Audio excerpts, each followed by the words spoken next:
চেম্বারের অ্যাপয়েন্টমেন্ট বাড়াতে চান? ডিজিটাল মার্কেটিং হতে পারে আপনার ব্র্যান্ডিংয়ের সবচেয়ে এফেক্টিভ মাধ্যম। আমাদের দেশের সবচেয়ে ইমার্জেন্সি সার্ভিস হলো মেডিকেল সার্ভিস। অথচ ইমার্জেন্সির সময়ই মানুষ ডাক্তার খুঁজে পায় না, কারণ কোন ক্লিনিকে কোন ডাক্তার আছে তার প্রচার সাধারণ মানুষ পর্যন্ত পৌঁছানো হচ্ছে না। ফলে শহরের গুটি কয়েক ডাক্তারের চেম্বারে দেখা যায় অনেক রোগীর ভিড় এবং অন্য ডাক্তারের চেম্বারে দেখা যায় রোগীর সংখ্যা একেবারেই কম।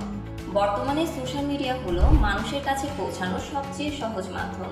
তাই রোগী দুর্ভোগ দূর করতে এবং চেম্বারে ভিজিটর্স বৃদ্ধি করতে ডিজিটাল পাল্প দিচ্ছে ডাক্তারদের জন্য A to Z digital marketing solution. এছাড়াও আমাদের সার্ভিসের মধ্যে রয়েছে গ্রাফিক্স ডিজাইন এবং ব্র্যান্ডিং, সার্চ ইঞ্জিন অপটিমাইজেশন অর্থাৎ SEO ও ওয়েবসাইট ডেভেলপমেন্ট এবং ওয়েব ডিজাইন। বিস্তারিত জানতে যোগাযোগ করুন 01843402060 নম্বরে। ধন্যবাদ।